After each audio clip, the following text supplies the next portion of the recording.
ঘূর্ণিঝড় রিমালের তাণ্ডব কিন্তু রাজবাড়ীতেও শুরু হয়ে গেছে। পশ্চিমবঙ্গ এবং বাংলাদেশে মানে রিমাল কিন্তু মানে এর তাণ্ডব শুরু করে দিয়েছে। আর এই যে রাজবাড়ীতেও কিন্তু ঝড় উঠেছে, প্রচণ্ড ঝড়, ঝড়ে কিন্তু যাতা অবস্থা। আর এই যে আকাশে কিন্তু মেঘ ওড়াউড়ি করছে আর বৃষ্টিও পড়ছে, ঝড়ো হাওয়া সেই সাথে ঝড়ো বৃষ্টি। আমার বাসাটা ভিতরের দিকে, তারপরেও কিন্তু বাতাস অনেক দমকা বাতাসের, চারদিকটা একদম গাছপালা সব নাড়াচাড়া অবস্থা, মানে প্রচণ্ড বাতাস। আর মানে নিম্নচাপ যেহেতু শুরু হয়েছে, এ কারণে কিন্তু ঝড়ের মাত্রাটা আরও ধীরে ধীরে বেড়ে যাবে। আর মানে যথেষ্ট পরিমাণ বৃষ্টি হচ্ছে, প্রচণ্ড বৃষ্টি হচ্ছে। বৃষ্টিতে আমার এই যে গাছপালাগুলো কিন্তু একদম মানে ভিজে গেছে, যদিও এটা গাছের জন্য উপকার, গাছ এরকম পানি পেয়েছে, গাছ মানে অনেক প্রাণবন্ত হয়েছে।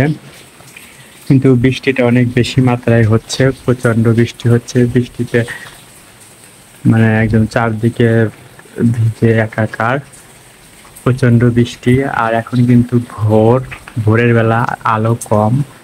আমি এটা একটু শ্যুট করে নিচ্ছি জাস্ট একটু আপনাদেরকে দেখানোর জন্য। যেমন বৃষ্টি হচ্ছে সেরকম বাতাসও আছে। আর ওই যে ওই পাশে ছাদের উপরে দেখা যাচ্ছে কিন্তু প্রচণ্ড ঝড় হচ্ছে। আর এখানে মানে সাগর থেকে আর কি আমাদের এটা কিন্তু রাজবাড়ী শহরটা অনেক দূরে, সেই সাথে কিন্তু এটা অনেক ভিতরে।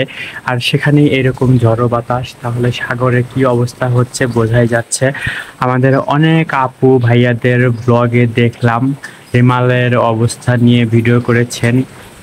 ইন্ডিয়া থেকেও অনেক আপু তাদের ব্লগে রিমাল নিয়ে আর কি ভিডিও দিয়েছেন।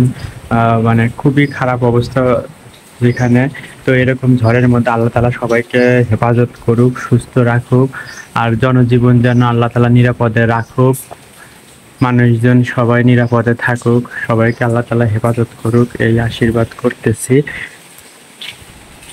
আমার এই ফুলটা আজকে প্রথম ফুটতেছে, চন্দ্রমল্লিকা। এই গাছটা কিন্তু আবার নতুন করে তাজা হয়ে উঠেছে, অনেক সুন্দর হয়েছে। ঝড়ো বাতাস বইছেই। এই যে এখানে আমি একটু জুম করে দেখাচ্ছি, আকাশে কিন্তু প্রচুর মেঘ উড়ে উড়ে যাচ্ছে। এগুলো কিন্তু সব ভাসমান মেঘ, মানে মেঘ ভেসে বেড়াচ্ছে। আর বাতাসে গাছপালা একদম মানে খুবই ঝড়ের মানে মতো করে নড়াচড়া করছে। আমার এই যে রান্নাঘরের জানালা দিয়েও একটু দেখানোর চেষ্টা করছি। এই পাশে খোলা মাঠ, আর খোলা মাঠে কিন্তু বাতাসটা আরো বেশি লাগছে। আমাদের এই যে বাসার এই পাশে সজনে গাছ আছে, সজনে গাছে কিন্তু মানে বাতাসের মাত্রা থেকে বোঝা যাচ্ছে যে ভালো পরিমাণ বাতাস লাগছে। এই সাইডটা কিন্তু পিছনে সাইড, তাই ভালো মতো কিন্তু বাতাসটা আর কি বোঝা যাচ্ছে না। তবে মানে প্রচন্ড সাউন্ড হচ্ছে, সাউন্ডে কিন্তু মানে আপনারা নিশ্চয়ই সাউন্ড শুনতে পাচ্ছেন কি পরিমাণ মানে বাতাসের সাউন্ড। প্রচন্ড ঝড় উঠেছে, রেমালের ঝড়, রেমালের তাণ্ডব আমাদের রাজবাড়ী শহরেও শুরু হয়ে গেছে। রান্নার রুমের জানালা দিয়ে প্রচন্ড বাতাস আসতেছে, আমি এটা বন্ধ করে দিলাম। যেহেতু দক্ষিণ সাইড থেকে বাতাসটা আসছে, বঙ্গোপসাগর তো বাংলাদেশের দক্ষিণ সাইডে, তাই দক্ষিণ পূর্ব অংশে কিন্তু মানে ঝড়ের মাত্রাটা বেশি, বায়ু প্রবাহটা বেশি। এই যে জানালাটা খোলার সাথে সাথে এদিক দিয়ে কিন্তু বৃষ্টি আসতেছে, বৃষ্টির পানি আসতেছে, এটা লাগিয়ে দিলাম। চলুন আমার এই বারান্দায় দেখি কি অবস্থা।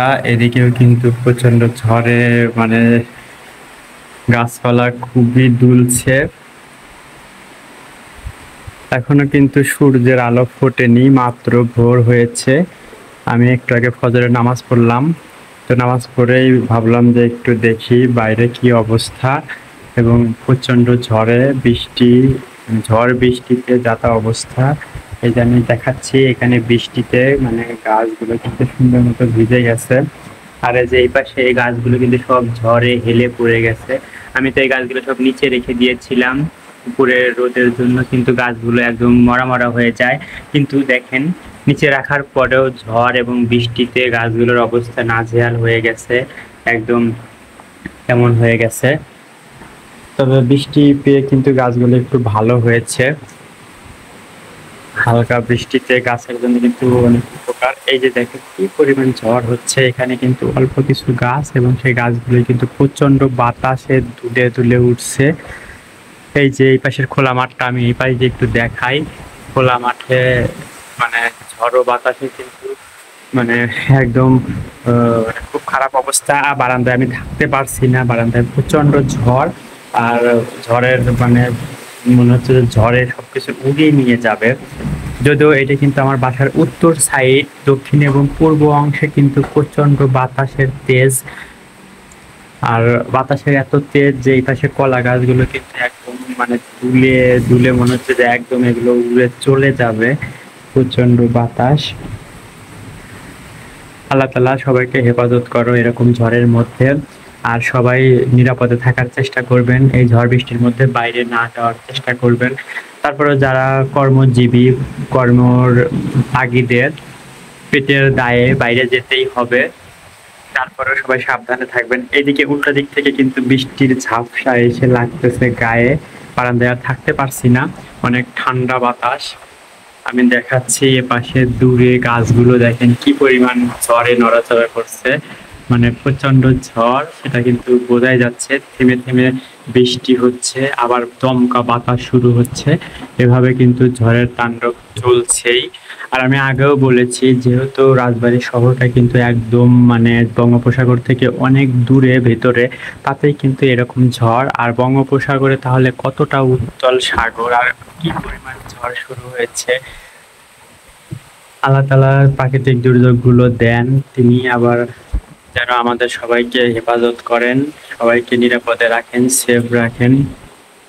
তবে এই ঝড়ের মধ্যে কিন্তু মানুষের জনজীবন অনেক বিপর্যয়ের মধ্যে পড়ে, সেই সাথে বিভিন্ন পশু পাখি, গবাদি পশু, এদেরও কিন্তু জীবনের আর কি অনেক হুমকি শুরু হয়। জীবন মানে অনেক গবাদি পশু পাখি কিন্তু মারা যায়। আর বিশেষ করে যখন ঘূর্ণিঝড় হয়, জলোচ্ছ্বাস হয়, তখন কিন্তু মানে অনেক পশু পাখি ক্ষতিগ্রস্ত হয়। এই যে এই পাশে কাপড় চোপড় সবগুলো উড়াউড়ি করছে, এগুলো সব আমি নিচে রেখে দেই, তাছাড়া উড়ে চলে যাবে। প্রচন্ড বাতাস, এই যে প্রচন্ড বাতাসে আমার বেবি টিয়ার্স গুলো কি পরিমাণ মানে দুলছে বোঝা যাচ্ছে। আর আসলে এত বেশি ঝড়, ঝড়ের মধ্যে আমি দূরে দেখছি পাখি উড়ছে, কিন্তু পাখি উঠতে পারতেছে না। এটা আমি একটু জুম করে দেখানোর চেষ্টা করছি, যদিও ক্যামেরাতে বোঝা যাচ্ছে না। পাখি উঠতে পারলো না, পরে গিয়ে গাছের ওপর বসে পড়লো। তো এই ঝড়ের মধ্যে প্লিজ সবাই নিজেদের খেয়াল রাখবেন, ছোট বাচ্চা এবং বয়স্কদের খেয়াল রাখবেন। কেউ যেন এই ঝড়ের মধ্যে খুব বেশি প্রয়োজন না হলে বাইরে না যায়। সবাই নিরাপদে থাকুন, সুস্থ থাকুন, এই দোয়াই করি। আমাদের জন্য সবাই দোয়া করবেন। আর যারা সাগরের পাশে আছেন, মানে যেখানে মানে অনেক রেড অ্যালার্ট জারি করা হয়েছে, সেই সব এলাকার মানুষজনদের জন্য দোয়া করি, তারা সবাই নিরাপদে থাকুক। আর এই ঝড়টা যেন খুব বেশি মানে ভয়ঙ্কর না হয়, তার আগেই যেন এটা প্রশমিত হয়ে যায়। হে আল্লাহ সবাইকে হেফাজত করুন, সবাই ভালো থাকুন, সুস্থ থাকুন, নিরাপদে থাকুন। আল্লাহ হাফেজ, আসসালামু আলাইকুম।